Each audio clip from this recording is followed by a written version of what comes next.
So meeting is called to order at 6:30. No, I called it to order at 6:32. In accordance with the requirements of open meeting law, please be advised that this meeting is being recorded and broadcast over the Lunenburg Public Access.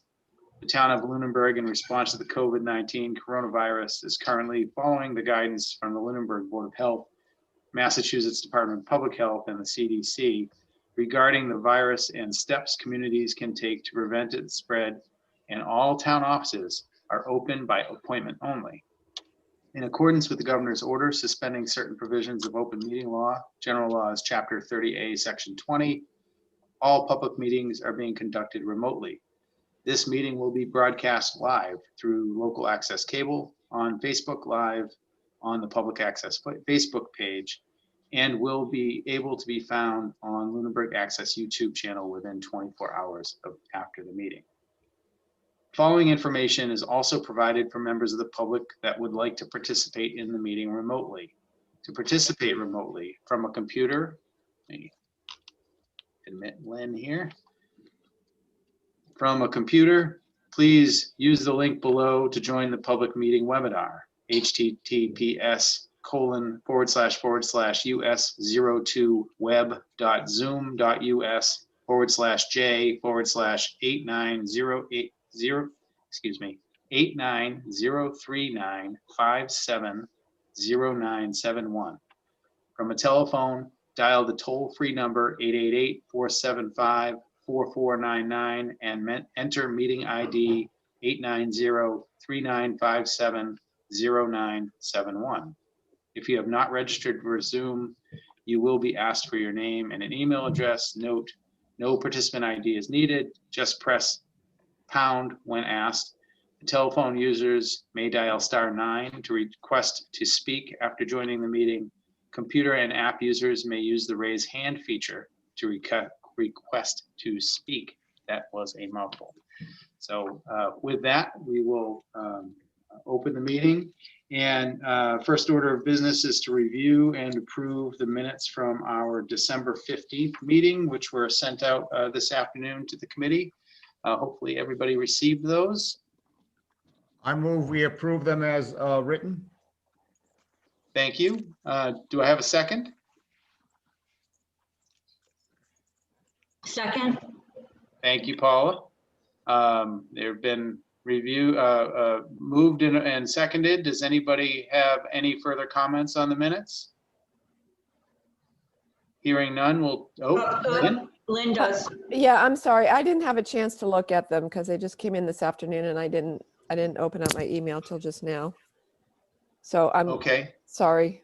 That's So okay. do we want to wait till the next meeting? We could certainly do that, or I suppose you could abstain from I could the vote if abstain. you I don't want to. mind abstaining. Paula, you took Okay. some minutes. You always do a great job. Oh, well, thank you. Okay, whatever you want to Okay, do. then with that being the case, then I will move the vote by roll call. I'm just going to go by order. I'll see people on the screen. Sarah? I'll abstain. Okay. Bob? Aye. Lynn? Abstain. Paula? Aye. And aye for me as well. That's a 3-2 vote on. Does that mean we can't carry it because we don't have a quorum? No, it means you can carry it. Okay. So move then. We're an ad hoc committee. We don't have state laws regulating our majorities and stuff. Well, we should operate as though we do. Yes. Um, You're right, Chairman. So next item on the business was Bob Pease had asked that we invite Mylene from the tax collector's office to discuss with us the tax title process so that we can kind of inform ourselves a little bit more. And so I see that Mylene's joining us, and I appreciate that. And Bob, I don't know if you want to take a second to introduce the topic a little bit more, and then we can turn the floor over to Mylene. Hi, Mylene. Thank you so much for joining us with such short notice. The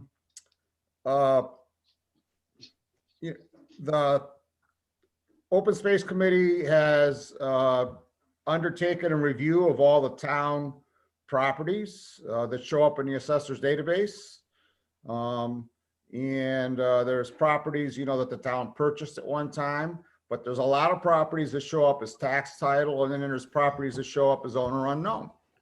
And we were hoping that tonight you could just take us through, how does the tax title process work? Give us a little thumbnail sketch of how that works and what the timelines are like and stuff. And, how do we interpret, something when we see it in the assessor's database and it says tax title? What is the status? What further research should we have to do, on those properties to figure out, do they really belong to the town yet? What do we have to do, like if they were going to be assigned to a particular department and stuff like that? So that's what we're hoping. Okay. Hello, everybody. Good evening. Nice meeting you all, and some of them I know, some of them I don't know. But a tax title process is to perfect a lien that is already put into place when the assessors committed a bill to the collector.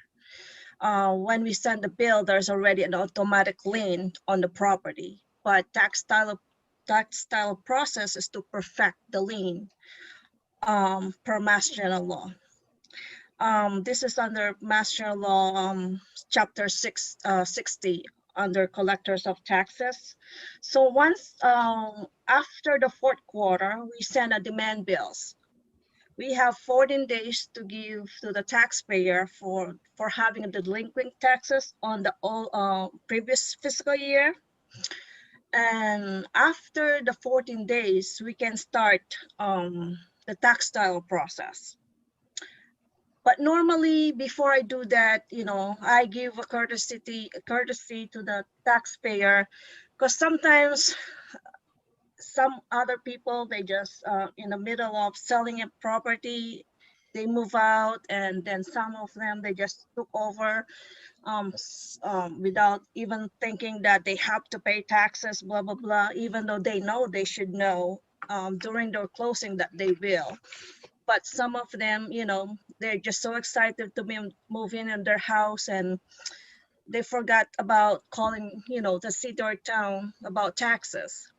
So I spend my time sending delinquent notice to those taxpayers, from new people to the old people, just to get them notification that there's still a delinquent taxes. So normally I give 30 days. Technically, I don't have to do this, I don't have to, but, we always do it as a tax collector and treasurer of the town, town, Massachusetts, just to give a courtesy notice for the taxpayer. So after that, normally 14 or 30 days, we can proceed notice of advertising.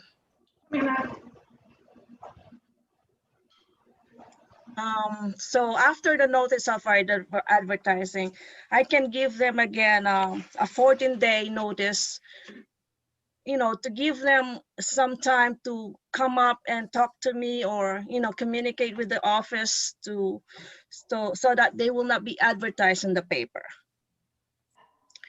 So once that passed again, I have to do a notice of taking. This is where it's gonna be advertised in the paper, letting them again about the delinquent taxes of the town that the town has for their property taxes.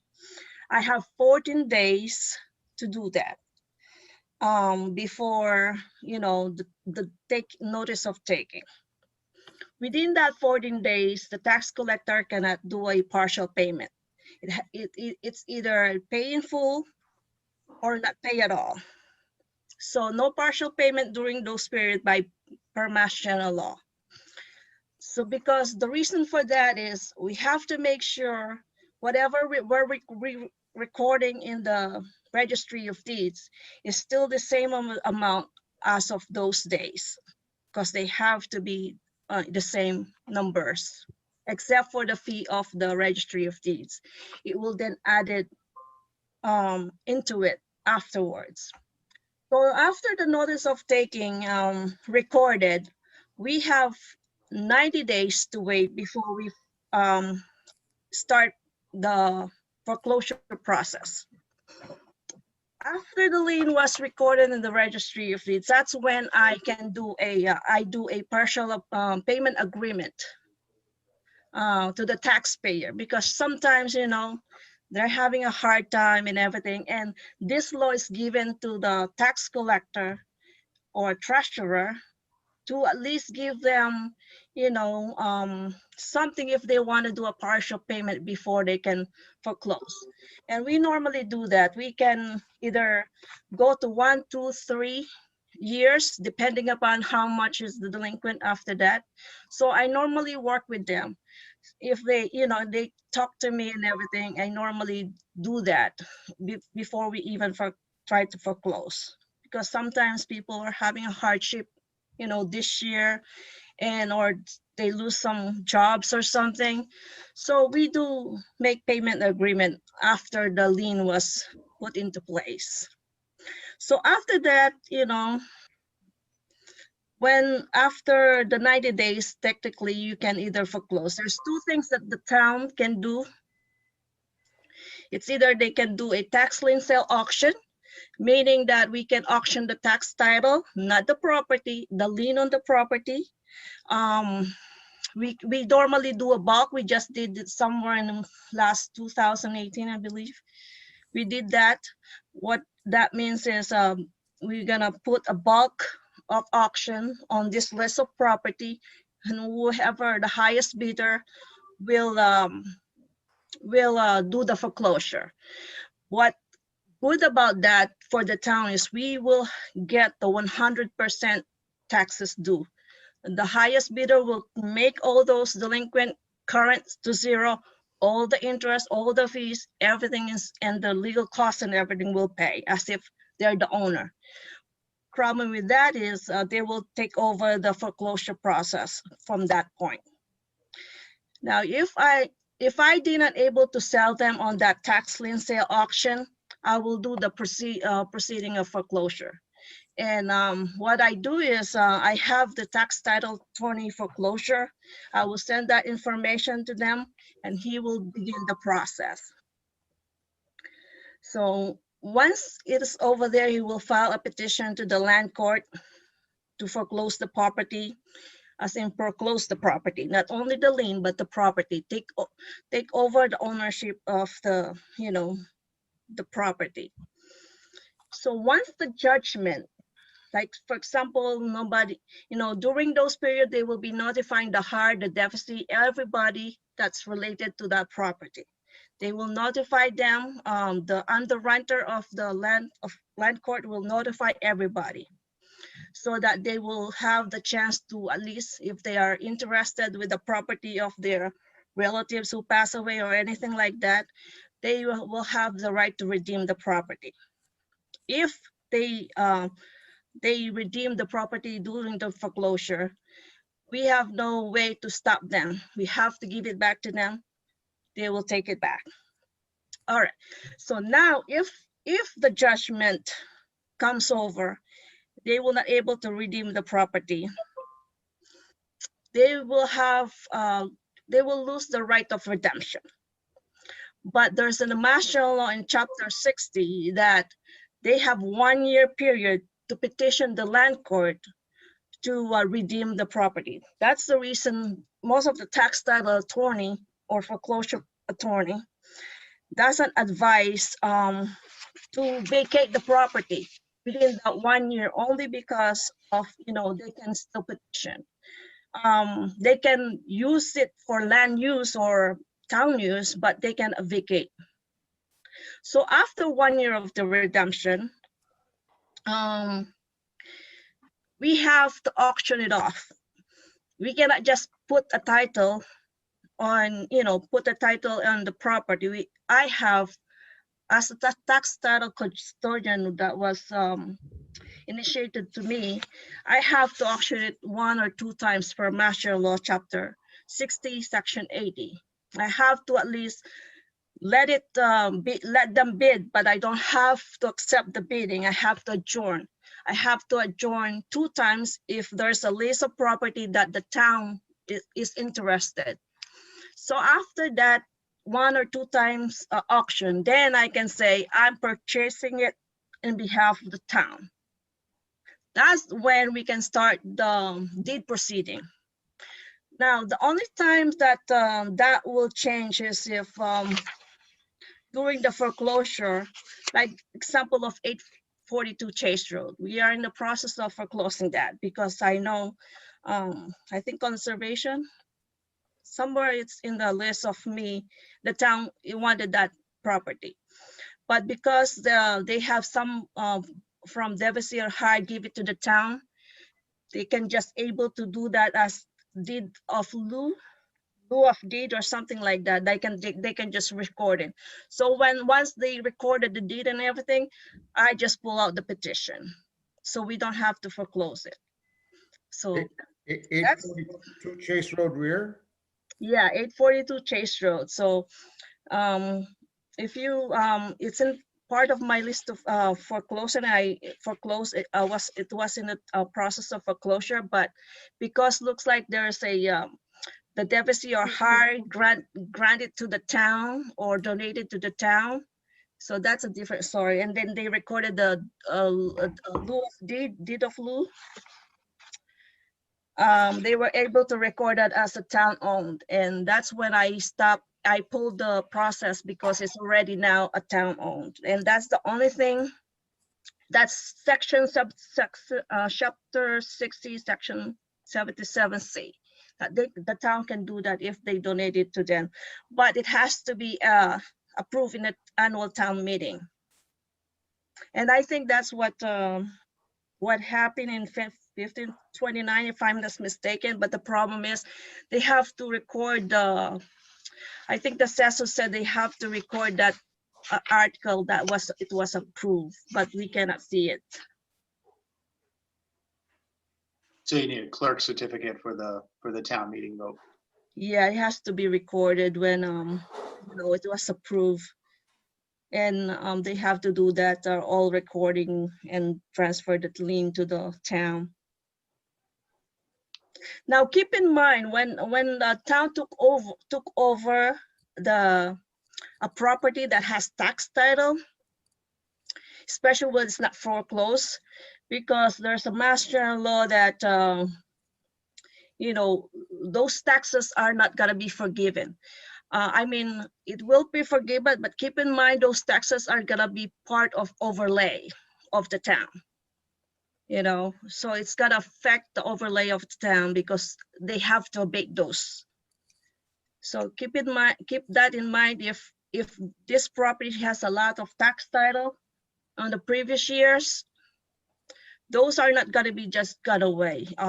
The assessors has to apply for an abatement from the DOR. And unlike when it's foreclosed, those receivable are not doesn't have to be recorded in the DOR. We can just sell it as 5,000 whatever if we cannot make it, or we just want to get rid of the property. Then we can just touch those those property whatever, but not when they are still in tax title. Only when they are foreclosed. I have a generic question about the process. You mentioned that when you can bundle and sell the liens themselves at some point. Who or what entity is the typical buyer of the lien in those instances? Normally, we have a big tax, a big company. Keep this in mind when there's a tax lien sale. Nobody can just bid. We have to make sure that they know the process, because we don't want them to think that they own the property, and we don't want them giving a hard time those taxpayer, that they think they own the property. So we have to make sure that they know the system, they know the law, and they really know the process. And so they're basically collection agencies then, essentially? Yeah, and they have more like, they know about that stuff. Okay. You know. And how because- often do they bring the process through foreclosure, or do they just simply work out collection sort of arrangements with Yeah. the taxpayer? They will do the same as we are. They will try to collect first to the people, see if they want to redeem it, because they still, when they took over the tax lien, they will abide to the law that we are abide. They will know the process just like I did. Instead of me doing the foreclosure, they will do it, and they have to abide to the law. Then another question I have was, once you foreclosed on a property and you're ready to auction that property, is there a standard, do you have to auction it at that point? I think I heard you say that, or can you offer it to various town entities to see if that's something they would like to, acquire under their care and control at that point before we So- auction? So once I recorded the lien, and then I have to try to notify those people again that there's a lien in place. After 21 days, I can send it to the Board of Selectmen and town manager that we have this lien put into this fiscal year, and I will give them the tax title list. I guess I'm asking it, once we've taken it through the foreclosure process and the town Once actually we have takes the judgment? title, takes ownership of the property through the foreclosure process, and the town now is the rightful owner of it, before you auction that property as free and clear of any lien, is there a process to circulate it amongst town boards for potential interest in other town ownership or other town uses, or is it simply go straight to an auction process? So once we receive the judgment, we cannot auction it first. We have to, before we even auction, after we receive the judgment, I'm already sending the Board of Selectmen and town manager that we foreclose this property, and we receive the degree of judgment. And then from there, it's out of my hand, because I cannot make I don't have the authority to make decision after that. So if the people wants to redeem the property, they have to go to the Board of Selectmen, because they are the authority to make that decision. From there, they will take over from me. They're gonna wait for one year, and then we will do the auction. That's when we do the auction, after 1 year. And if the town departments want a certain land, they just have to let me know, because that's when I will try to auction it, but adjourn the bidding at least 1 or 2 times. After that, after I join everything, I will tell them that I purchased it in behalf of the town. And that's when we do the title and everything, the process. You have to have an auction. Yes, that's the mass general law, even in the land of low value. And can you set do you ever set like a reserve price on that auction, or is it highest bidder? Yes. So if the highest bidder is $1,000, they get the property no matter what. Yeah, so we will have a limit on how they have to put money first, so that we can eliminate those, just want to be there and try to pretend they're bidding. So they have to put a deposit. We put a certain 5,000 or amount that we think we need, so that, to put a deposit on bidding. So it goes, and then that's when the town manager and the finance director and the tax title attorney will be with me when we're doing the auction.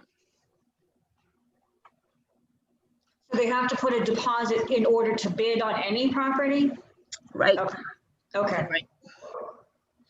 And are the auctions typically done in a group, or is it one parcel at a time, or how do you normally do that? In tax lien auction, we would do a bulk. But in the foreclosure auction, there's 2 separate auctions. Yeah. We do individual property, and anybody wants to bid, even a taxpayer wants to bid, because that's when it's already been foreclosed. The judgment was there. The tax lien sale is different, because it's not been foreclosed yet. It's just a kind of like a transferring of mortgage, basically. That's what it is. So the foreclosure auction portion, when a company bids, they buy a whole bunch of these tax title property, the liens in bulk. And then they pursue the process of trying to get the repayment from the property owner. And then they file, if they're not able to do that, they file for that, they have to follow the same timelines we would have to. They would then file for the foreclosure process. Then they also have to wait a year before they can sell the property. Yep, it's like, I'm confused as to what the advantage is for them to do this. Because they lose the property at the end, correct? And there's no repayment of all the costs associated with having taken on that lien, right? right,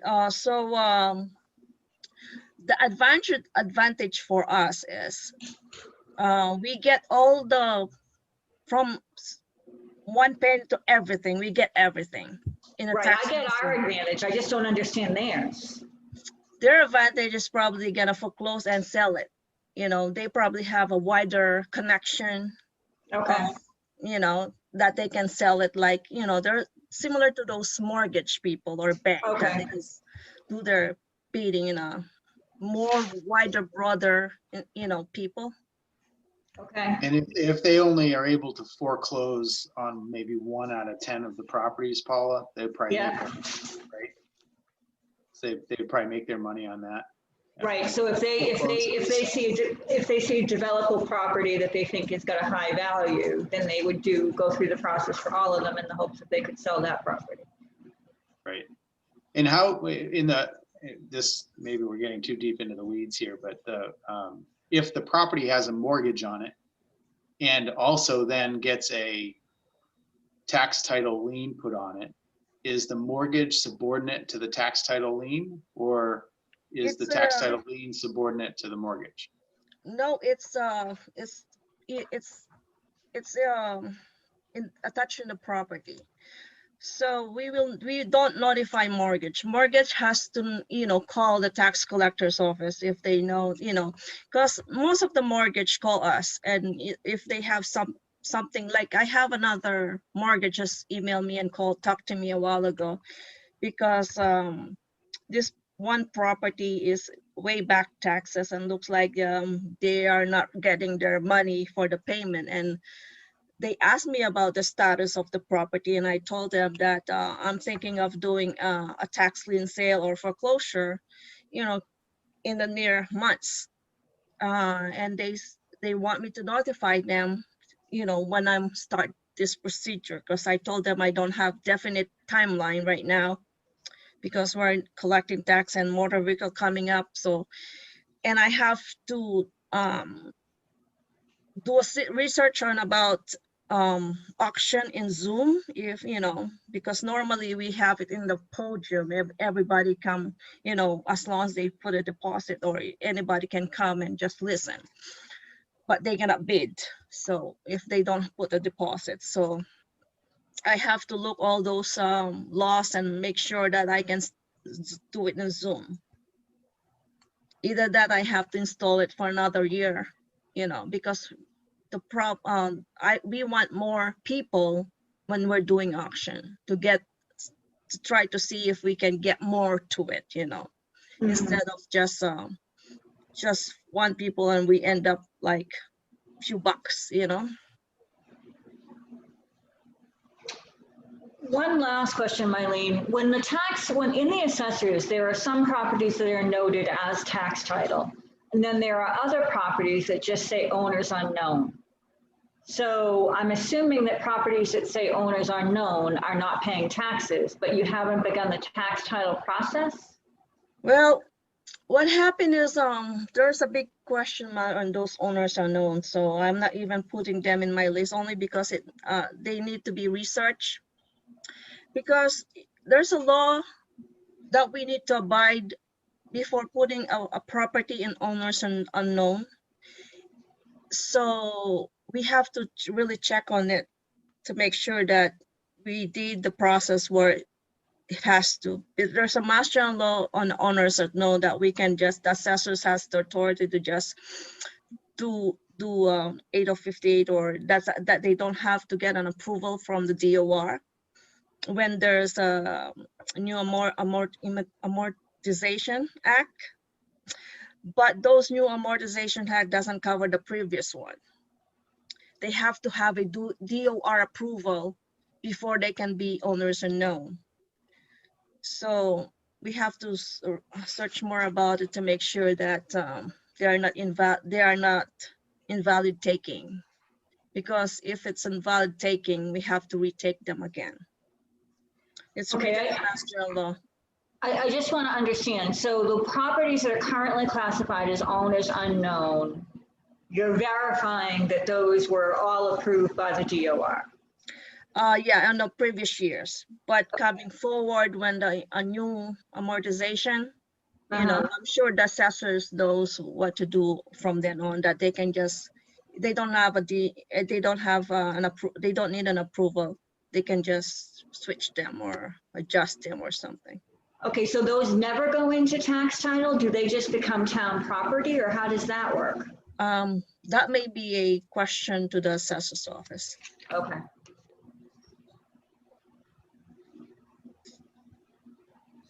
But I do believe, you know, just to let you know, even for a 1 penny of a tax, there's no law that will abate that penny. Even though we have to spend 50 cents to mail and create those bills, we have to mail them because there's no law that will eliminate those principles. So even $1.59, it will end up a lot more money because of the fees posted, and it will be a tax lien recorded. So I would say owners or no still gonna be a part of tax title if they're, you know, in the field. But there's a law on owners and know that they can just do something about it, and that will be more about assessor's question. But I know there's a law out there for owners and no. Yeah, yeah, okay. And as I understand it, that there's a fair amount of case law around the owners unknown as well. And the way I understand owners unknown is that there has to be basically an exhaustive search of who the prior owners were and who the subsequent owners might be. So in other words, a lot of this gets lost in probate. And it was a valueless piece of property that was forgotten by many moons ago by family members. Somebody died and they had 12 heirs listed in the probate, and then those 12 heirs died and they each have 10 heirs apiece.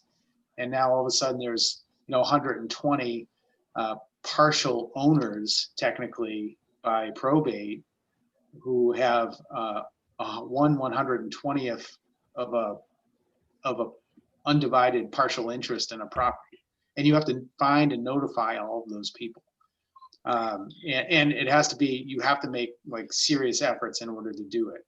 So the courts have held pretty strongly that if you don't meet those requirements, that you can't make an adverse claim against the property.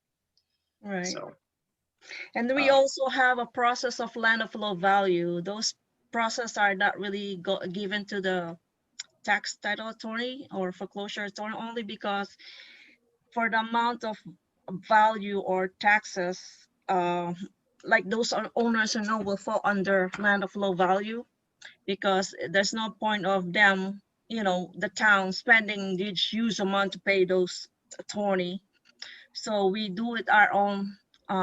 I do it, and then the assessors do it, and then we will send, we apply for the approval of the commissioner. So we do that in the gateway. And what's the threshold for land of low value? What's the dollar threshold? I just looked at it a while ago. I think it's 15,000 assessed value.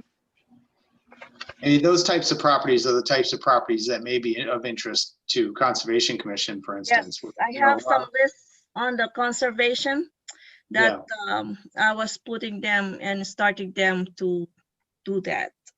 a lot of those low value lands that people don't want to pay taxes on are little wetland pieces that aren't developable and everything else. So And- some of those could be potentially of interest to Conservation Commission. So what is the difference in the process for land of low value? Not really much difference, except that instead of paying attorney to process them, I do it and the assessors check them and we submit it to the commissioner. The commissioner of who? Hold on a second. Are you talking about the Department of Revenue Commissioner? Yeah, I believe so. Hold on, I just want to make sure that's what they call it. Applying for commissioner's affidavit on the DOR.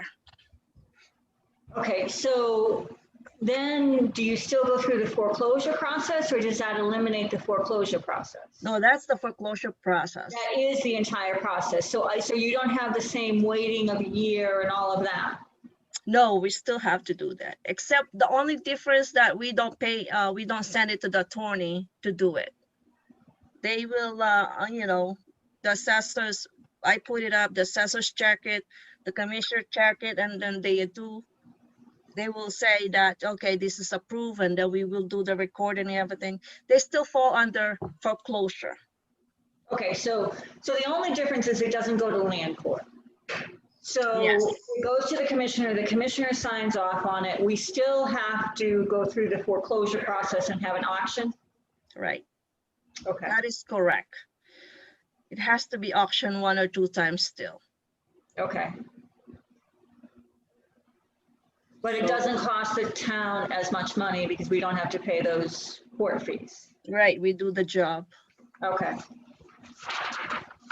When we look in the assessor's database, it has properties like 860 Reservoir Road. And if we go and we look at the title for 860 Reservoir Road that it lists book and page, it's a tax taking from 1930 something. Mhm. And that's there's not really a deed there. Does the town really own that property? You mean, what? Well, it depends. Normally, when there's a judgment, they will record it, the judgment to the property. And then, like I said, it depends if the tax collector or treasurer at that time did the 1 or 2 bidding. And then they have, if you don't see a town recorded a lien over there, just like you guys did on 842, that means it's that town owned. okay, so if there's a lien and if there's a recording, it still has to go through the auction process. So we would have to prove that it went through the auction process. If it did go through the auction process at that time, it could then be changed to town-owned land. Well, what happened is before if there's a lien on the property that the town owned it already, that means they went to that auction, because Okay, so if it has a lien, then it already went through the auction. yes, because you cannot put a lien until you auction it out and the treasurer said, I will purchase this to the town. Is there a flow chart somewhere that documents this process for people? Well, there's the Master Law, Chapter 60. Like I said, collectors of taxes, you will all see those laws over there. And there's a collector manual that was given to the treasurer collector, to go with with this list, to make sure that this list is being done in the correct way. Can people who aren't the tax collectors look at the tax collector's, manual for, to see what its description of this process? That I have to verify, but this goes to a public record. I have to verify that public record. If it's a public record to the town, it might fall into public record. So, I have to double check that. So I'm not quite certain about that answer. So when we look at, the assessor's database, it's got, properties that say they're in their tax title. And what does that mean as far as all these properties where it says tax title? Where are they in this process you just described? So tax titles, that means there's a recorded notice of taking in the registry of deeds, and they will get that information in the registry of deeds, and that's how they get that information. Because when they are not in tax title, it's either they will have a redemption already recorded, because when they release the tax title recording, they have to record a redemption, release of redemption on a notice of taking.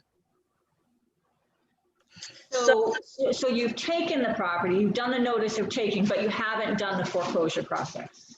Some of them are ongoing process. Some of them are they're in a tax agreement, so they're put on hold. Some of them, they are in question if there is a valid taking or something. Some of them, owners unknown. We have to verify, make sure they have that affidavit or approval from the DOR 8 of 58.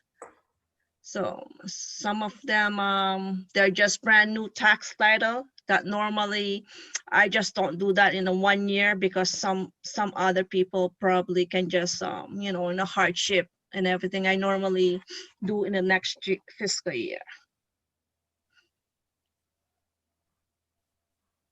So there's no way for us to know, in looking at the assessor's records, whether the foreclosure process has started. There's no way for us to know where a property is in the process. There should be a petition. Oh, okay, but we'd have to go to the deed for every property. There is the recordings for every property. Right. Okay, and if there's only a notice of take, go ahead. I was just going to say, I'm sharing my screen here just to show you. Bob suggested the 860 Reservoir Road as an example. Yeah. So here's 860 Reservoir Road. Here's the book and page 537, page 485 listed in that doc in the assessor's database. It's listed as Town of Lunenburg, as you can see here, as the owner. Sorry, see if I can do this. And let's see, the book and page is, where the heck did it go? The image online.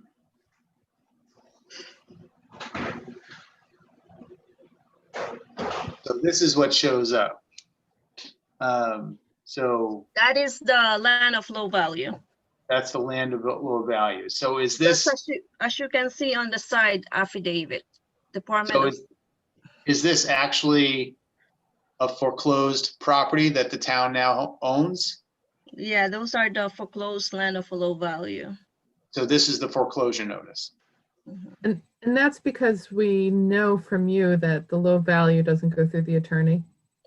No, You're able yes. to do the foreclosure. Yeah, because it came from the affidavit. The foreclosure from the attorney will say, the docket number, you will see a docket number and everything like that from the land court. So this means it went to auction and now it's owned by the Town of Lunenburg? Okay. Now, this means that it's approved by the commissioner, there's approval from the commission that it was foreclosed through the land of low value. Okay, but how do we know if we went through the auction? That I don't know if I have to search on the old tax title that they have here, if those are auctioned off already. Because this is 19, I think it says 37. Yeah, 19. So how would we know if it went through the auction process or not? Well, per Mass General law, tax title cannot be disposed. There are continuous record that we cannot just throw. So that's why I was able to find information from 1529 Mass F. I just look at those old tax title record. So I have to dig on it if I have to look at this one. Okay. See if I can find something. If we cannot find something, we probably have to do the auction. For the benefit of the other members, I wrote to the assessor in Lien about a parcel that is surrounded by the Cowdery lot.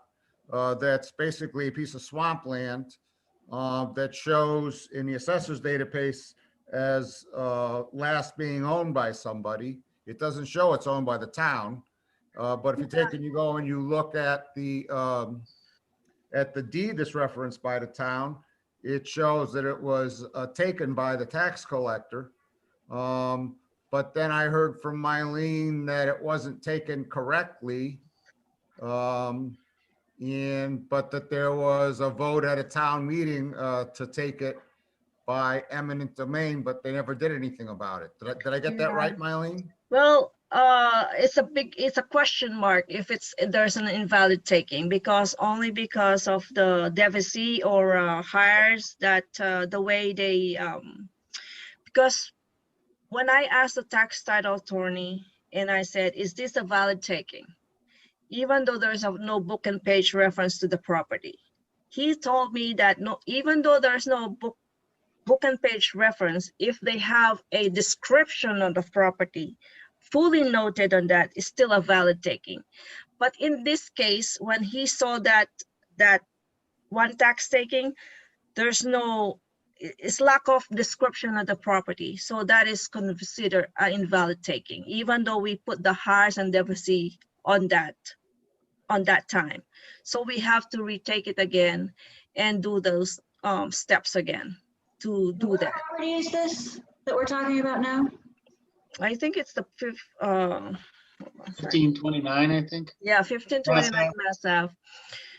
And on top of that, assessors told me that normally when it's went to the town meeting and everything, looks like they have to record that was approved in a town meeting, and they have to record it, similar to what they did in 842 Chase Road rear.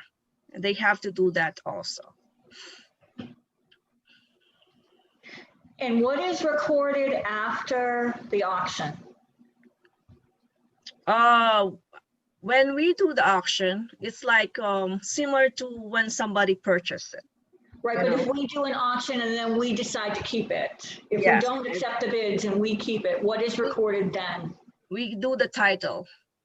Okay, so we would record a title after that?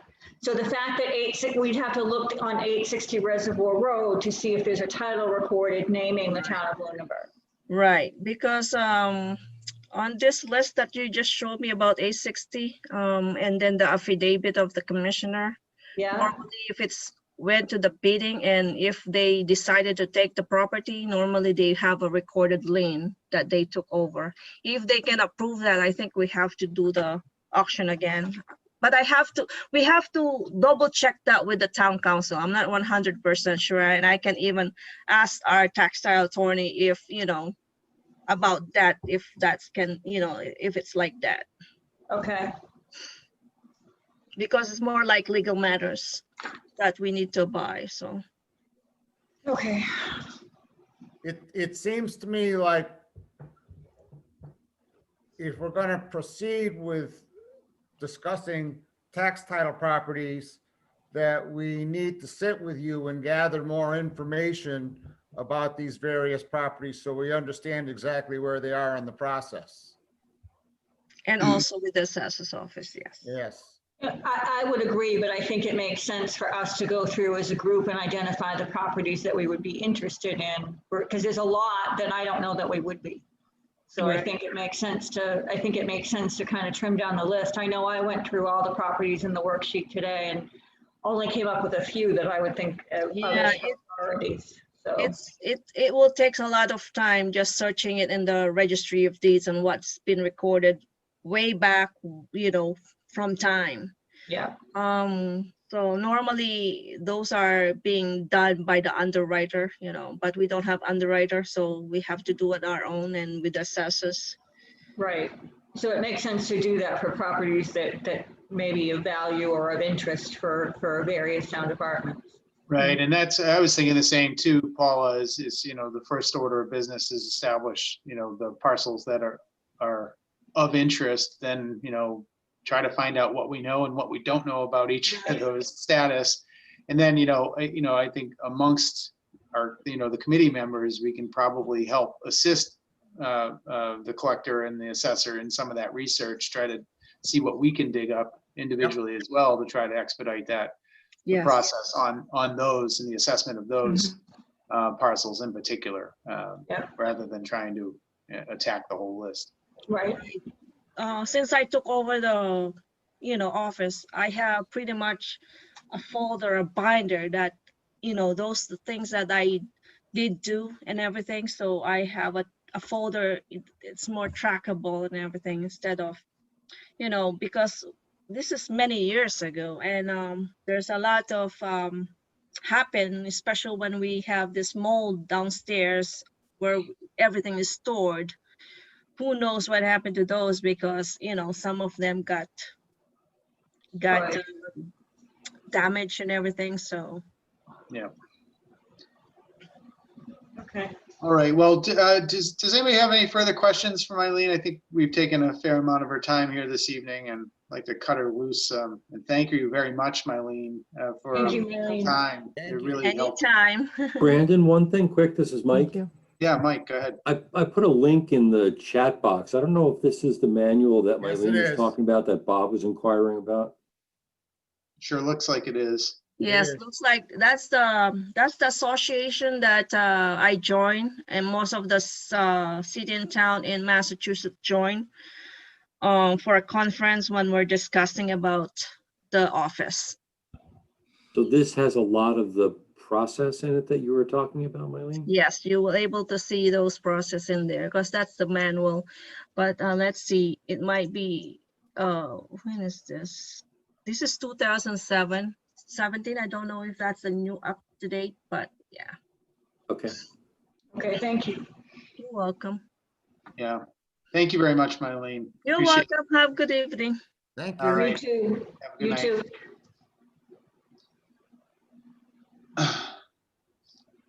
Good. Well, that's very interesting, and it seems to me like you could get your master's degree in that if you wanted to.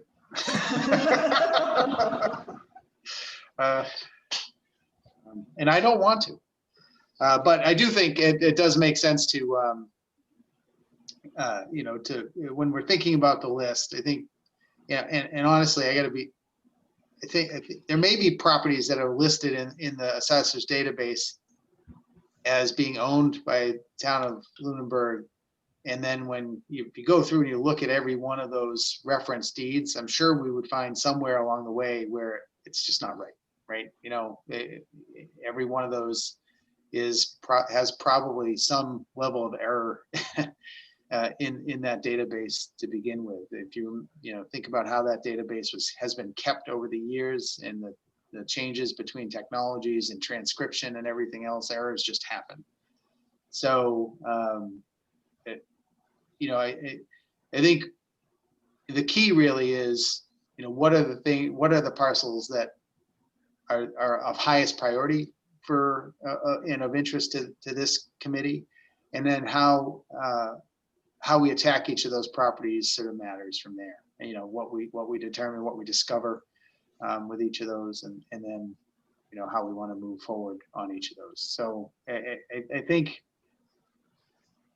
there may be a piece of swampland that is of great interest to be transferred to the correct care and control and ownership. But at the end of the day, the level of risk may not be such that it matters a whole heck of a lot to resolve that if it's either of great effort or great expense. So I think that's the other thing we may need to weigh when you're considering this. Yep. Good. Any other further topics on or conversation about that topic in particular? All right. Then I would like to move on with the continuation of our general municipal land review. The last meeting we went through, just to remind everybody, from our minutes, we looked at several parcels in particular. We looked at 51 Parmenter, 0 Shirley, Lake Shirley Road off Fire Road 12, 0 Fire Road 12, and 860 Reservoir. And I think we had a pretty decent conversation about each of those. And what we talked about last week is that, or last meeting rather, is that we wanted folks to go back to the list, think about other parcels that were of potential interest to us, and do the same thing. Look at 3 to 5 parcels tonight and have a discussion about them and see if it's any of those are worth kind of putting on our list and our radar for further investigation. Does that sound like a reasonable plan to take the next step? Yep. Okay. With that, I'll open the floor for anybody that has some recommendations of parcels they want to consider and discuss. So I have a couple. In addition, so I kind of put the land in categories of 1 or 2 or 3. And I have a couple other ones that I consider ones, and that would be 26 Sunset Lane and 725 Goodrich Street. Okay, I'm gonna pull these up on the map and share my screen so we can all look at them together.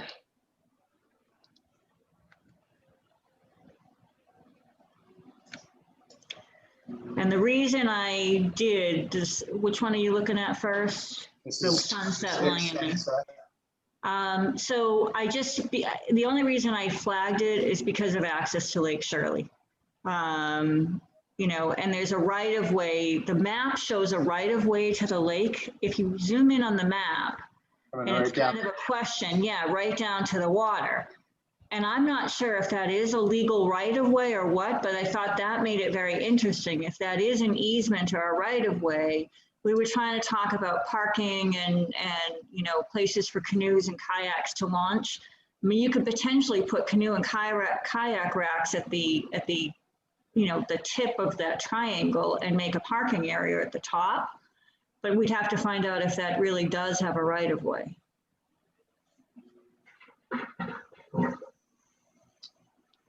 I'm going to add the contours for Bob. What number Sunset was that, Paula? Sorry, 26. 26.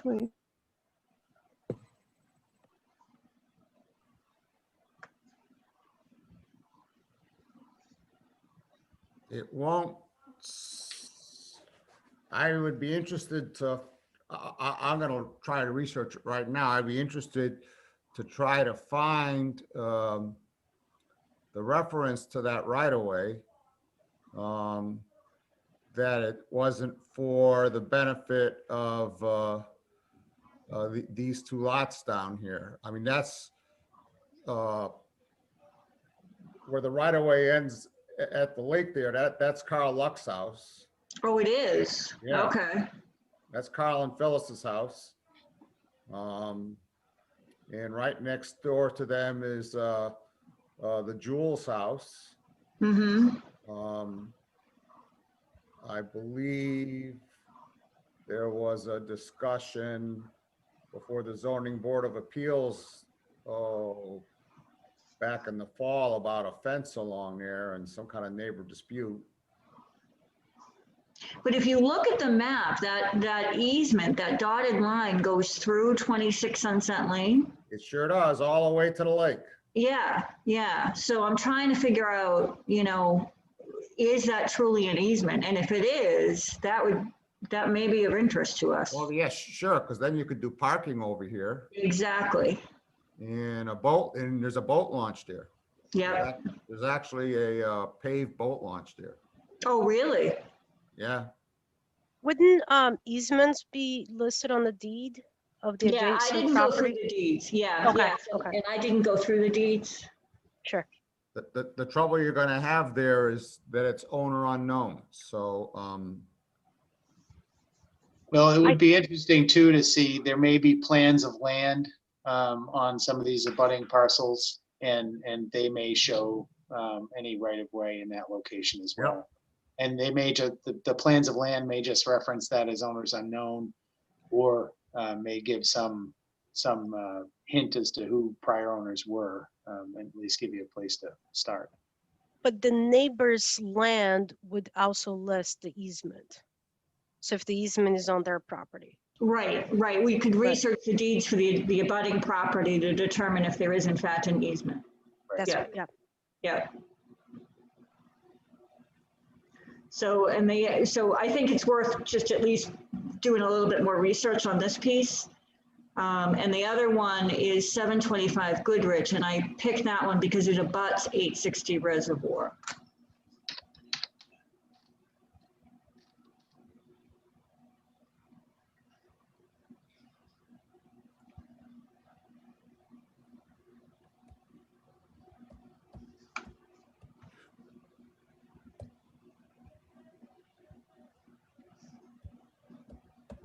I'm gonna shut off your 2-foot contours, Bob, because it's slowing things down. oh yeah, they definitely slow things down. Maybe I'll put the higher resolution contours on there just to give people a sense. We don't need contours. So this is the 860 Reservoir Road that we talked about last time. This is that 725 Goodrich. Yeah. And it's showing as town of Lunenburg, and it's referencing a book and page here. I know that, I believe that's a property where the abutter was interested in purchasing it. Just FYI. Okay.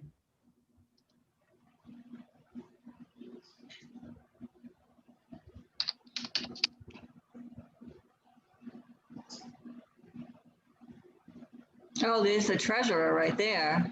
Yeah, here's the deed from the treasurer That to the is- town. So that is owned by the town. Yep. This is what a proper tax title foreclosure and ownership by the town looks like.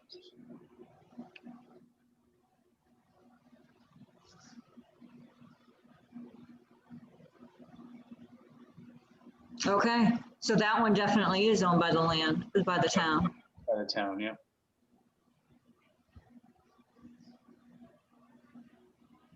So those were my number ones. I have some number twos, but I'll let everyone else go through their number ones. In addition to the ones you mentioned earlier. Right.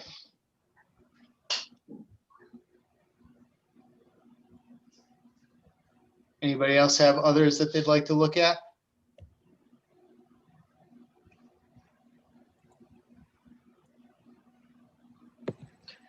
All right, I have a couple number twos. Let's look at your number twos.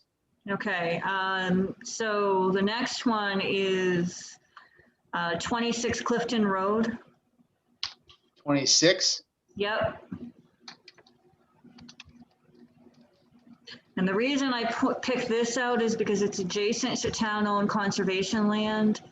And it looked to me like it may be a great idea for a pocket garden or for a community garden or a pocket park.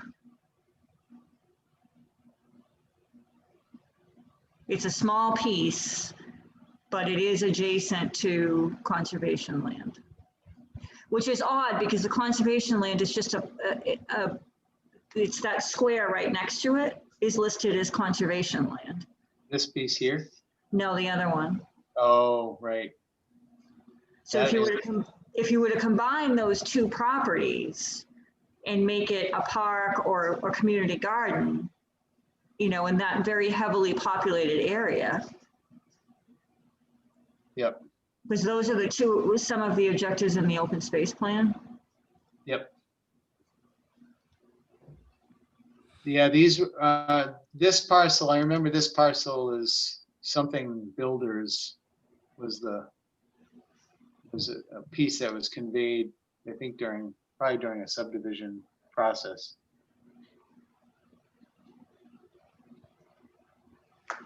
There's one other in this area that's from the same builder. I can't remember off the top of my head. But,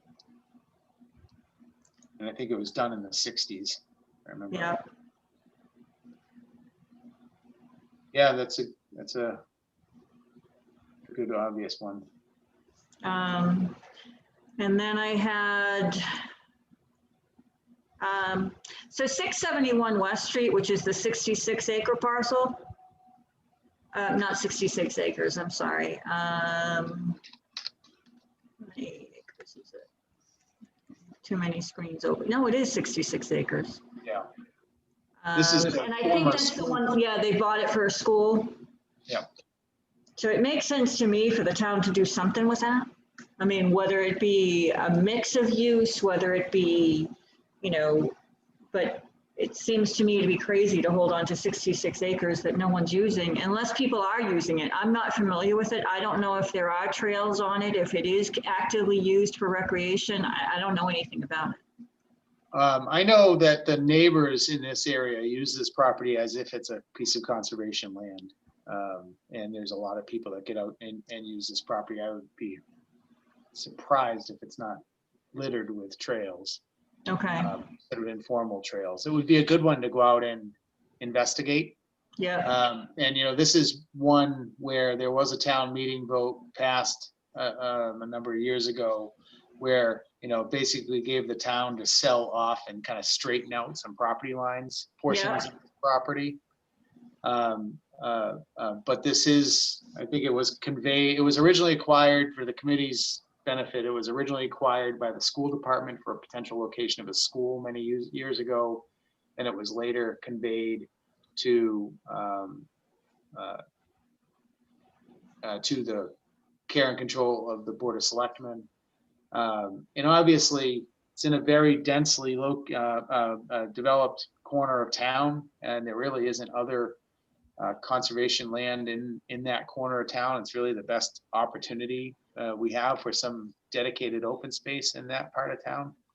So this one makes a ton of sense to me to be transferred to the care and control of the Conservation Commission. The only other thing I would think, and Anna, this is something that came out of the open space planning process and has been a topic of conversation for us with the Parks Commission, is, as you can see, this is a relatively flat piece of property, and there is, this corner of the property in particular is relatively high and dry. So maybe there's some opportunity in here for some rec space as well. So it may be that you would want, you'd want to consider a portion of this under the care and control of parks and a portion of it under the care and control of conservation, or some mix of potential future uses, the way I look at this piece of property. But this is one where I think, if we are serious about wanting to think about this parcel, particularly because it's so large and it impacts so many local residents, I think this would be a good one. Everybody take a site visit out there, walk around, see if, Bob, I know you and your friends are excellent at this, is taking your mountain bikes out there and traipsing around and gathering all the GPS data for all the trails to have a better understanding of this piece in particular. I did go out and try to look at it at one point from the West Street side, and I couldn't find any way to get in there at all. Yeah, I mean, it was very thickly overgrown. It looked a little swampy further out. But I just came at it from one angle, so maybe I was looking in the wrong place, but. I think you'd be better off trying to get at it from the west Okay. than from the north. Uh-huh. Yeah, that looks very wet in here, and it's probably impenetrable.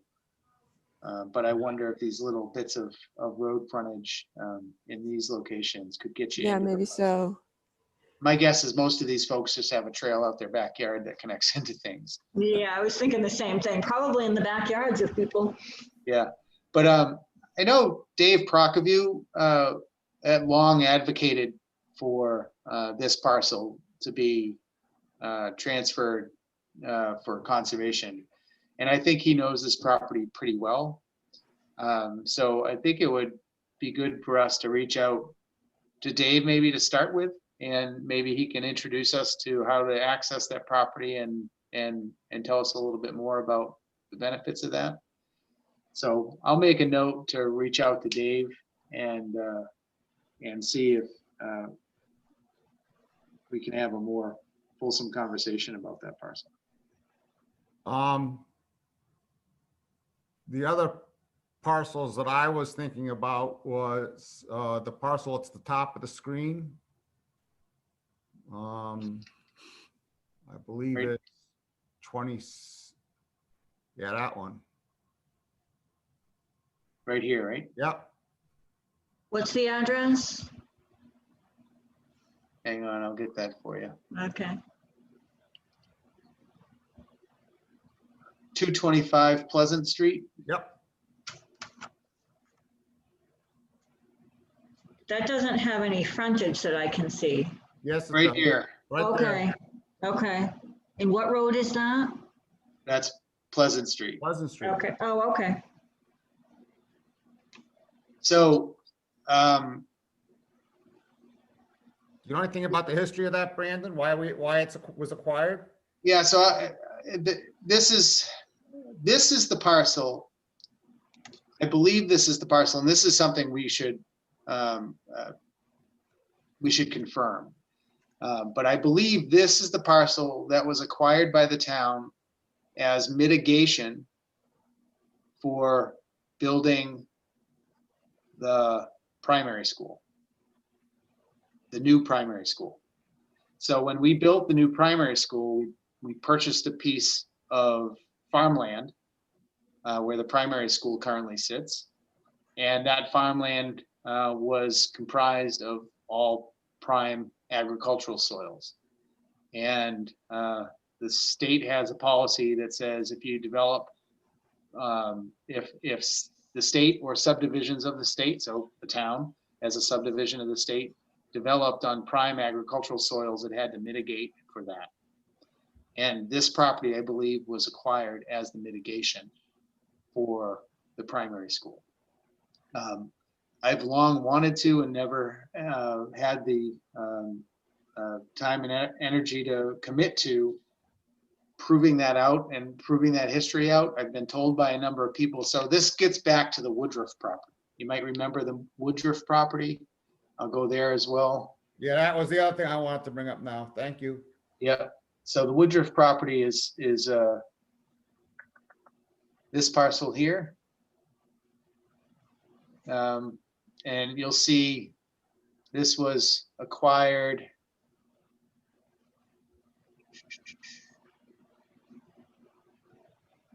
$1999, and 225 was acquired in 1997. But I went and looked the other day in the library at the 1998, 1999, and 1997 town meetings. And I could not find a town meeting action where they voted to acquire the Woodruff property.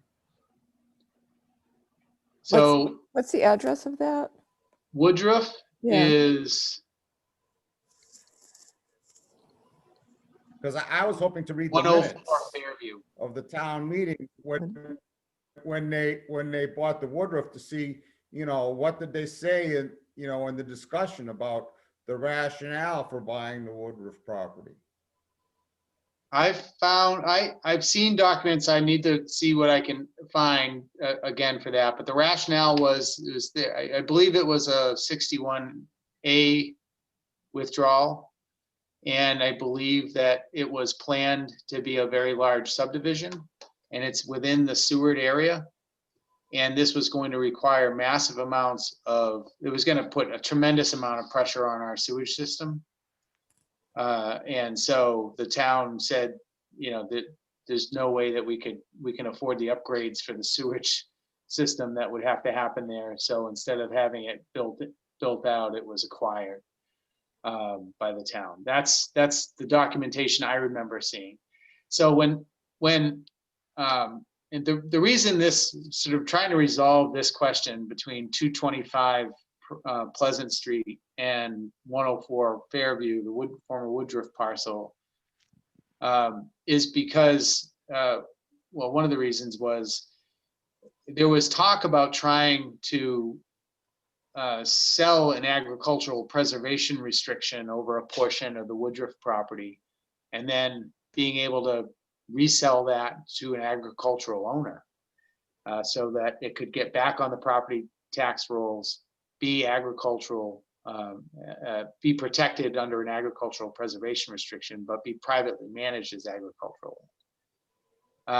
And the agricultural, the Department of Agriculture, because they were involved in the primary school discussion, thought that they were promised an APR as a gift over this property as part of that mitigation. Whereas I think that mitigation was supposed to happen at the Pleasant Street parcel.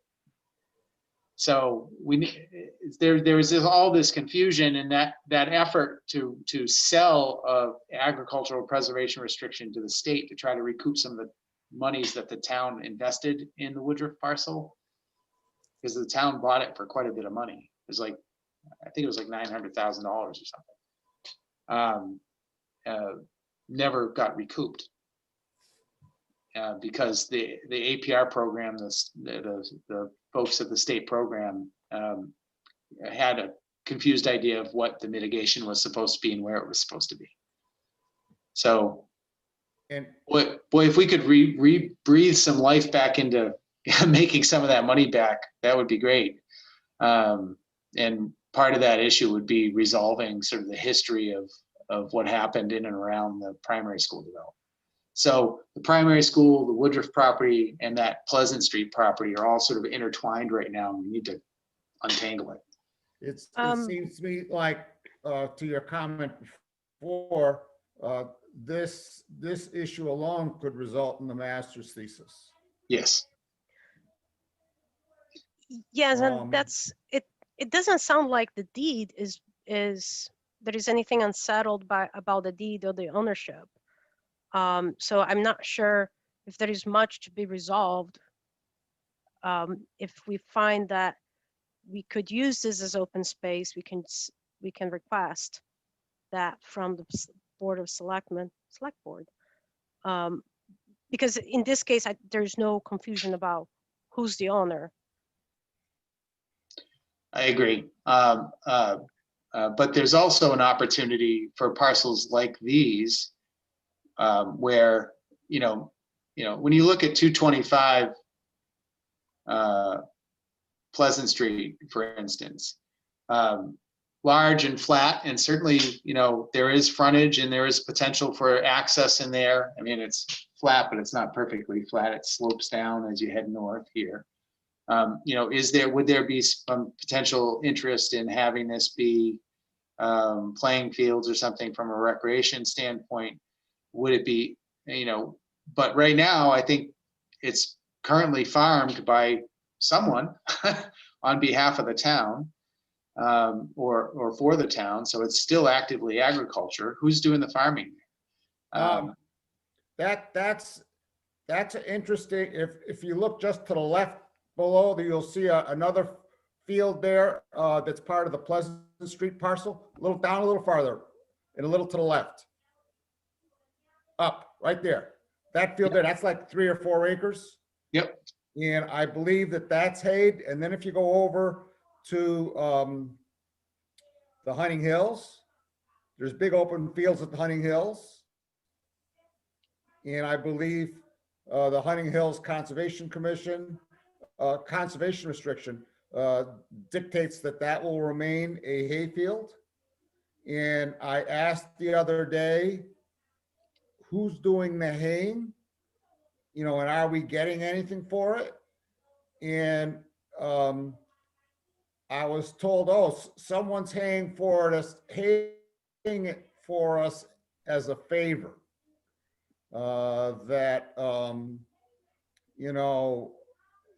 they cut it for us as a favor. We don't pay them. We don't pay them to hay it, and they don't pay us, for the privilege. It's a wash. And I'm still pursuing, is there any documentation of this, or is it a handshake? And it's a former select person. So I know the Agricultural Commission has interest in this, having spoken with some of the commissioners in the past about town-owned properties that have, because we have a number of town-owned properties that have agricultural use and value on them. Yep. And it certainly seems like there would be a conversation to be had around just that topic generally, but also about some of these general municipal-owned properties. It may be of interest to the town, to get some of these general municipally owned properties that have agricultural value back onto the property tax rolls as privately owned property if the town conveys it subject to an agricultural preservation restriction or subject to a conservation restriction that allows for continued agricultural use, so that the property is actually protected, can't be developed, but can be used for agriculture and can be privately managed. I mean, that 225 Pleasant Street might be a perfect example of that, right? Or the Woodruff property maybe. And 225 Pleasant, to me, that's a property where maybe it should be in the care and control of the Agriculture Commission, I don't like the ambiguity of somebody's hanging it now, and I'm not quite sure how or why, or, I'm that's on my to-do list to flesh that out. Yeah. In my role as chairman of the Conservation Commission, because there's two parcels where this is going on, on land that's supposedly under the care and control of the Conservation Commission. Well, So, I think, I would encourage you to talk to Matt Allison about it. I think he knows. I've talked with Matt Allison about it already once. Okay. So I'll be talking with him about it again. I have talked with him about it once. Okay, yeah, I mean, it's a convoluted and long story, I think, with all of the agricultural property, town-owned agricultural properties in town, and who's doing the haying, and, and what type of agreements they're under and everything. I know when I worked for the Division of Fisheries and Wildlife, we had lots of properties that had agricultural use agreements on them, but we actually had a papered agreement with the farmer. And, and we would actually put those fields out to bid, and we would enter into a 3 to 5 year long use agreement with the winning bidder for the agricultural use of the property. And they would actually pay us a nominal amount, but they would pay us some amount to use those properties. And that way it's open to bidding. So anybody who may have an interest in farming the property could actually bid on it. And I'm interested in pursuing a process almost exactly like what you described, with the properties that are under the care and control of the Conservation Commission. Yeah. I mean, I think it's important to think about how we approach that, right? Because it's, this is one way that we can support local agriculture in town. Yep. And that's one of the things that we've talked about as an important item in our open space plan. How do we support local agriculture in town? And by having town-owned property that is open and available for agricultural uses, that allows people to add to their diverse incomes for running farms in Lunenburg, I think that's a win. And as long as we see that as a win, and we treat it like we're not trying to take the farmers to task, and we're really trying to develop a fair system that allows everybody to participate. I think that's the right way to do it. Yeah, what Matt told me about haying is that if you want to get decent hay out of a field, you got to put a lot into the field to begin with. And so you have to know that you've got like a 3 or a 5 year commitment Right. Otherwise, it's not worth the farmer's while to take and put any effort into making the field better. Right. And so there's no advantage. Right. So I think that's where we maybe where we were at now, but I'm not sure because I haven't seen it. And I can't imagine, I mean, I don't want to get hung up on things like liability, but at the same time, somebody's out there operating heavy machinery on town-owned property, and we don't have some sort of agreement that talks about those types of things. The town may be exposed. Yeah. So it's an important thing to consider. I'm glad we spent a little bit of time on these parcels in this corner of town because there's definitely, these are some of the biggest that I think these are among the 3 largest sort of general municipally owned properties that actually have clean title. And so making some move to resolve the management and ownership of these parcels would be important, I think.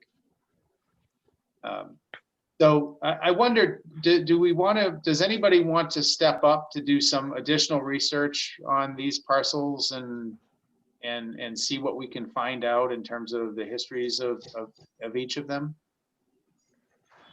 Well, I'll look into the Woodruff property. I mean, I started to look for the, you know, the vote where the town wanted to purchase it. So I'm sure if you go back to that year and look at the minutes of all the selectmen's meetings, you can get, you know, in leading up to the town meeting where they voted to take it, that we could get a lot of history there. Is there anybody else in town who we could ask who maybe would have a memory of that? I find it hard to believe that Dave Passios wouldn't remember what happened in the late 90s with those parcels. Brandon, this is Mike. Do we know if when they did the new school, it went through a MIPA process because there was state funding involved? I don't know the answer to that question. So that might be one place. I could look there. That might be one place where an APR would be called out. I've had to do that in MIPA EIRs. Department of Food and Agriculture is very insistent that be part of the EIR process. Okay. So Mike, you're asking about the West Street property? No, he's asking about the development of the primary school. And in the process of the development of the primary school, did that go through the process? Did the glass shatter? No. Sorry, my pellet stove just did something really odd. Okay.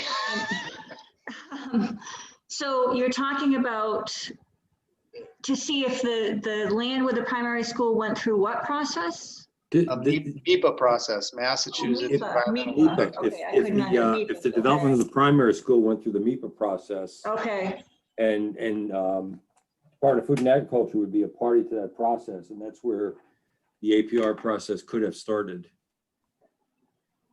And so what I understand you to say, Mike, is that'd be a way to research Brandon's thought that there was a trade-off there and all that stuff. Yeah, because those initial commitments would have been made in that process. Yeah, if you wanted That's a to great idea. peel back that onion, that would be interesting to see. Okay. And when was the school? Was that 97?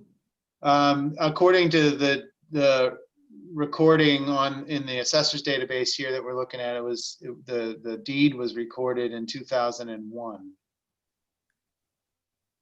The deed for the school? For the school. So they may have been going through the planning process. They may not have actually acquired they may have started the permitting process and everything earlier. Yeah. And then not actually pulled the trigger on the acquisition of the parcel itself until they were fully ready to do that. Okay. All right. So I'll call down to MIPA and see if I can find anything out from Josie down there. Terrific. It's a great idea. So at the last meeting, we had all looked at the property 860 Reservoir Road, and I had put a call into the guy on, I can't remember the name of the program now, that you had sent me the contact information for boat Office of Fishing and access. Boating Access, yeah. Yeah, so I did put a call into him. I haven't connected with him yet, but I have a call into him, but I want to make sure, I mean, it would be good if the committee kind of identified what properties we want to do the research on, what ones we think are priorities to research. Because I don't know that we want to research all of them. I mean, so what do we consider our top priorities? So are you thinking back to the parcels that we discussed at the last meeting? Right. I mean, we have properties that we discussed at the last meeting. Bob's mentioned a couple. I've mentioned a couple new ones tonight. I don't know that we can take all of them on. So it would be good if we kind of narrowed the field. Well, out of the parcels that we looked at last week, my opinion is the 860 Reservoir Road and that 725, the adjoining 725 that we talked about tonight, Goodrich, 725 Goodrich. And the access across the way, was that on the Fire Road 12? Yeah, I think it's 0 Lake Shirley is the address. 0 Lake Shirley. 0 Lake Shirley. That group of three, to Yeah. me, is the best opportunity for, if we wanted Office of Fishing and Boating Access help, that would probably be the grouping of parcels to consider. Okay, so I can research that group. Yep. How about I briefly spoke with Karen Menard. She mentioned the 51 Permenter as an add-on to also to the Lake Shirley. So I'm not sure if it would be more for parking, and she sees that as a added benefit. We did look Yeah, at so that. I mean, if we have an initial conversation with Office of Fishing and Boating Access, we could, conceivably list all 4 of those parcels, right? Is we have this area here, which is potential for car top access. It would be great for them to put, if we could ever get a site visit with them, have them put their eyes on this parcel and see what they think, the 51 Parmenter, to see what they think the potential is for a car top access at that location. Okay, so have them look at 860 Reservoir, 725 Goodrich, 0 Lake Shirley, and 51 Parmenter. Right. So if Yeah. we treat this parcel grouping here as sort of one access potential, and this parcel here as another access potential, and have them assess those and see where the best opportunity is. Okay. That'd be a great start. Yeah, I think 0 Lake Shirley is the best potential, because you don't have to cross the road. It is relatively flat, and I think there's enough room to make parking there, for car top boating. In this location. That looks pretty close to the water. Well, I mean, that's what a boat ramp needs to be, though. Right. No, I was thinking more for the parking.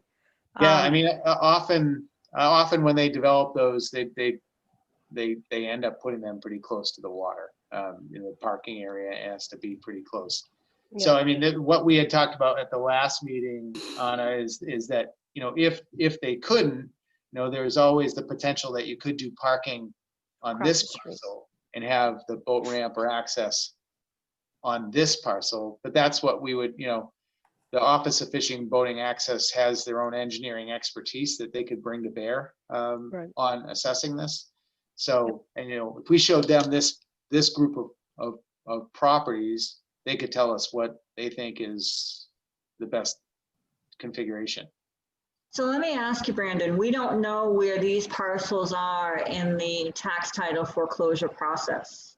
So do we find that out first, or do we reach out to that department first? I don't think there's any harm in reaching out to that department because frankly, Okay. it's a relatively long process anyway. So Okay, why okay, not begin on a Okay. parallel track? all right. Zero Lake Shirley is an owner unknown process. It's not tax title. Yeah, 7 is tax title. I think 6, we have an actual deed. I don't know about, I forget what about Parmeter there. yeah, We so have a- I'll research all those before next meeting. To me, if we could take on these 4 parcels, and if we could take on the relationship that you were just discussing about Woodruff and Pleasant Street, if we could take on those 2 things, It's probably as much as we can chew. absolutely, that's what I was gonna say. Yep. The only other thing I'd like to throw in the mix is the West Street parcel. Oh, and the West Street, yeah. Okay. All right, well, that's good. I mean, Paul is gonna do some more research on this grouping of parcels down by Lake Shirley. Mike's gonna see what he can dig up on the MIPA process for the development of the school. I'll dig through my old files. I'm pretty sure I've got some old information that was given to me, maybe even from, it's either from somebody at the APR program or it might have been,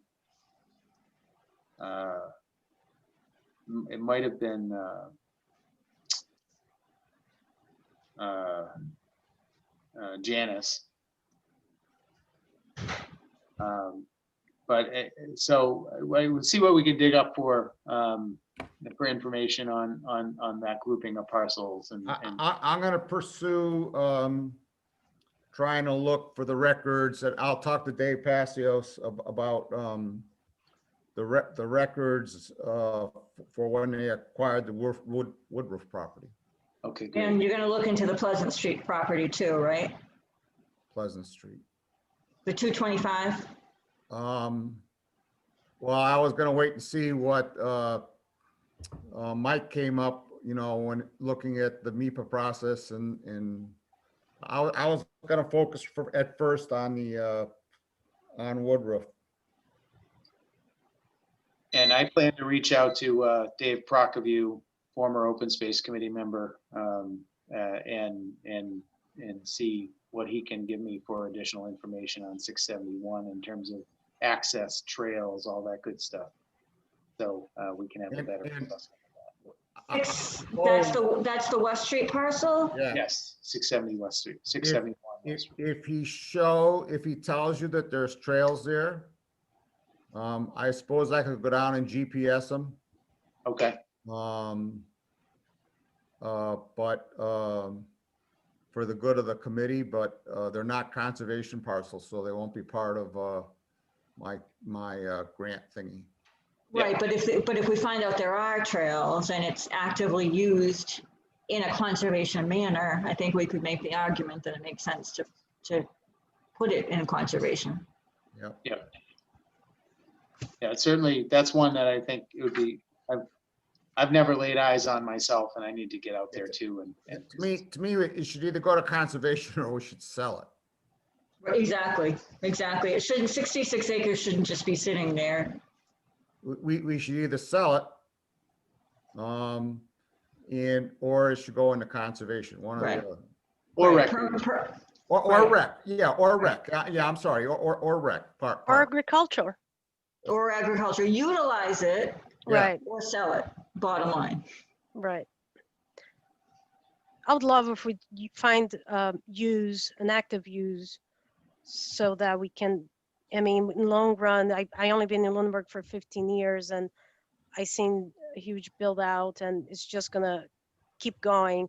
Any kind, whenever we lose the ownership of any property, we are, even with restrictions and so forth, it's you're never gonna have it back. Yep. Agreed. All right, good. Well, I think we covered more than enough for this evening. So does anybody else have anything else they want to discuss on this topic before I close it out? Not on this topic. I got other things I'd like to talk about, but not on this topic. Okay.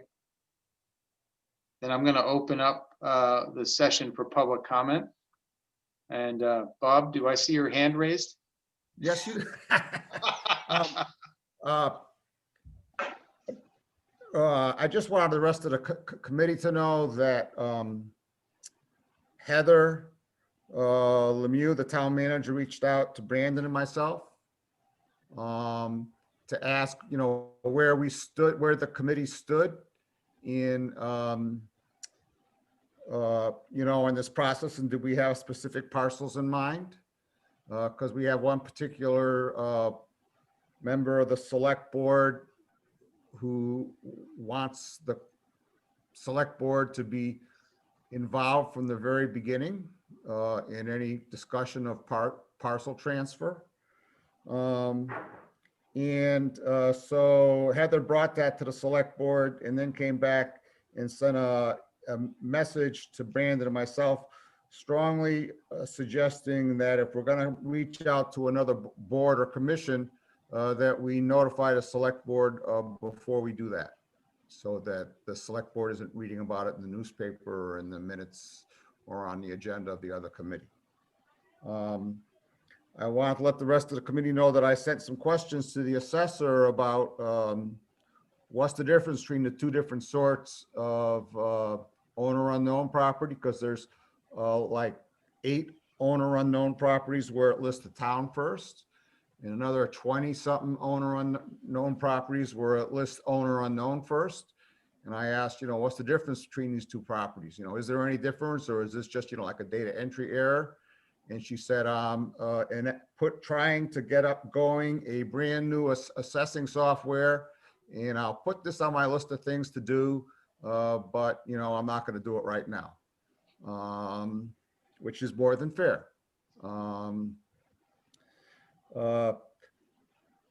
I wanted the committee to know I have a meeting with Adam Costa tomorrow as in my role as chairman of the Conservation Commission. But one of the questions I'll be asking him is, if you're going to transfer property to the care and control of the Conservation Commission, it requires a town meeting vote. But I don't think it requires any town meeting vote to transfer it like to cemeteries and I don't know anything about that. So I was going to ask him, and maybe Brandon knows all about that and can educate me right now, about if it was going to go like because like if you look in the assessor's database, it says, oh, this property is assigned to cemeteries. And it just doesn't say anything about that anywhere in the deed or anywhere else.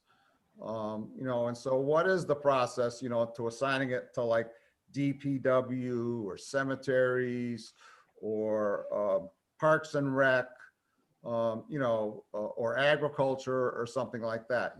Can it just be the Board of Selectmen? Can the town manager decide, what's the process for that? Did you have any comment on that, Brandon? I don't have, other than the Conservation Commission, I don't have any idea what the process is. I know for Parks Commission, for it to be truly dedicated to Parks Commission, because we had to do this in the vote. Yeah. For the Northfield Road acquisition. Yep. Was the Saliba piece is there was a chapter, I want to say it was chapter 45 it had to be dedicated to. Yep. So there is a dedication for it to be considered truly protected recreation land. It Yep. has to be dedicated to that that under that statute. Yep. And same with Conservation Commission lands, it's chapter 40B, section 8C or whatever it is. Yep. Those are the only two I'm aware of. I don't know how the care and control for the other parcels, municipal parcels, go. And the last thing I wanted to mention was, my role as chairman of the Conservation Commission, I will be pursuing, that parcel on the back that we looked at tonight, that had an invalid taking back in 1939 or something, 1965, that's surrounded by Cowdrey. I will be pursuing that. I won't be taking up this, I'll keep you guys apprised of where I am. And there's also a couple of parcels around 581 rear that are owner unknown. I'll be pursuing those long-term. That one would give access from the road. Another, 581 rear what? 581 Page Street rear. I think it's 581. That's, remember, I'm 72, so who knows if I got that number right. I think it's 581 Page Street rear. Okay, and the other one you were talking about is 1529 Mass Ave? Yeah, Okay, yeah. 581 Page Street rear is, there's 3 conservation parcels there already. And there's a big, there's a road that right next to, I'm drawing a blank now. He's a member of the club. He used to be on planning. Paula, he's a member of the snowmobilers. oh, Ken Chenis. Ken Chenis, right next to Ken Chenis's house. You know, there's a thing that would give access. And then there's another old right of way in the back that would make it bigger. But I haven't even discussed this with the Conservation Commission yet. You know, this is long term, but that's where you know, so that's, and the other thing is, you know, in reviewing our land use rules, something isn't truly protected as conservation land unless it's mentioned in the deed. And I'll be looking at all the properties. I've started downloading the deeds for all the properties that show in the assessor's database as being conservation land. And I'm expecting that some of them won't really be conservation land because there is no deed, because they started out as owner unknown and there was no town meeting. And so I'll be trying to remedy all of those. But that's a long-term process, probably take me 2-3 years. If you if you want to link me to a folder in Dropbox or something like that, I can dump all of the deeds that I downloaded in, and I have them in folders by general property grouping. So I'll send you a Dropbox link the minute we get off the air here. okay, and I'll just dump everything in there because I did a lot of that work a number of years ago. That would be wonderful. But thank you, Brandon, for allowing me the time to say those things.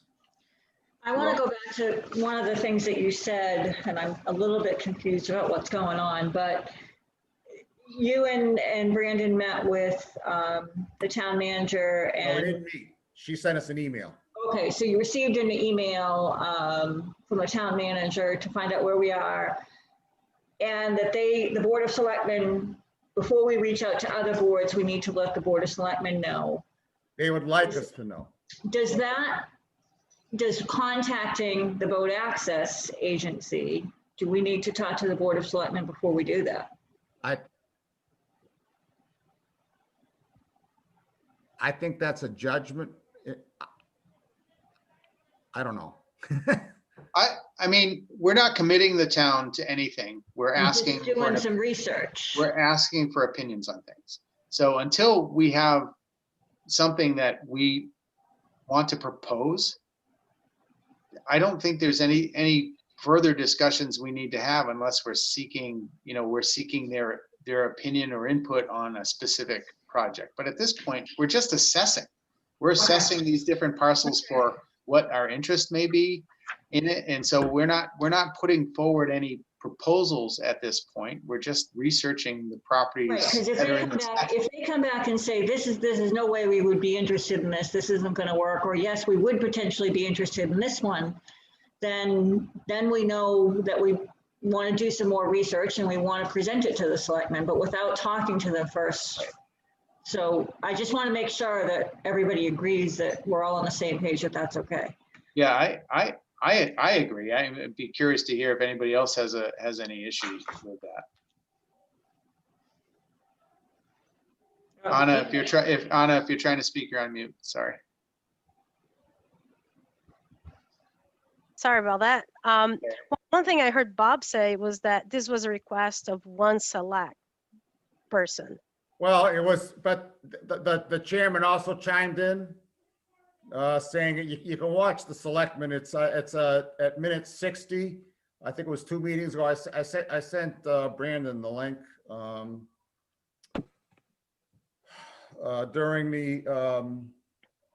During the town manager's report, she took and read parts of my email response, which I copied Brandon on, saying that I anticipated, in order for us to make well-formed recommendations, we might be reaching out to other commissions, to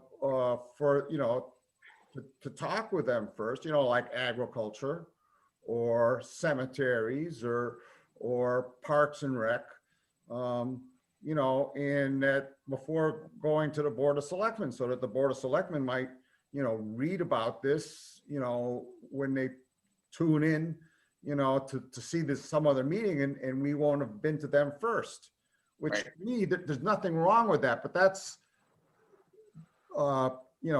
Katie Adams, was very big on, that shouldn't happen. And Tom Alonso chimed in. Yeah, they should notify us first if they're going to be contacting other boards. So I guess, Which, I don't have abundant free time, so I haven't volunteered for very much right now.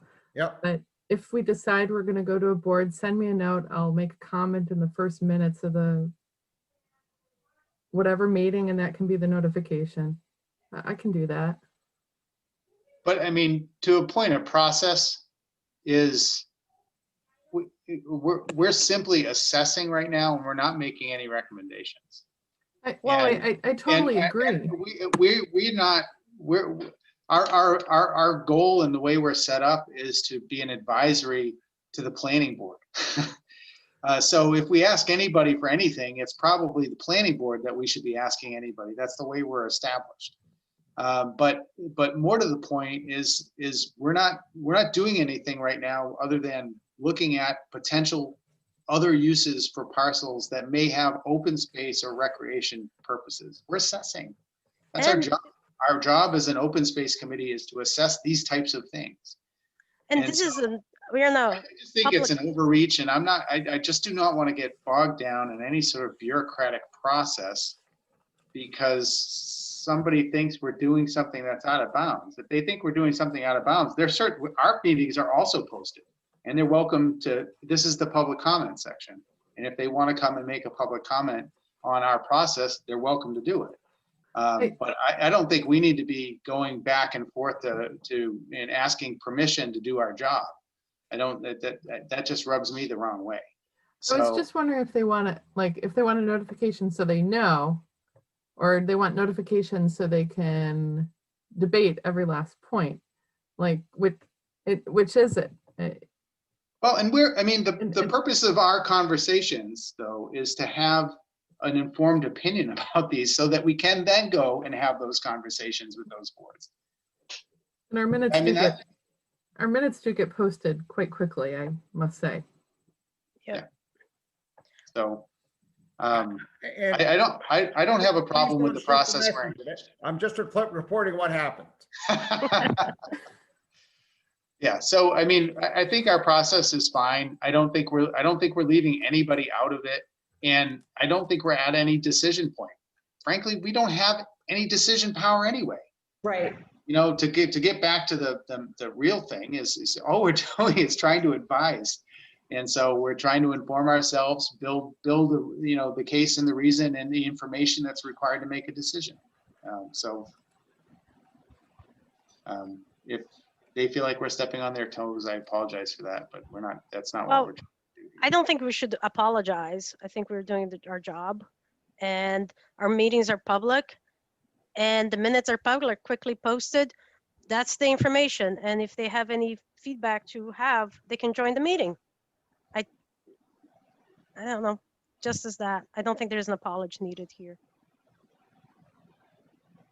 Agreed. Also fine with that.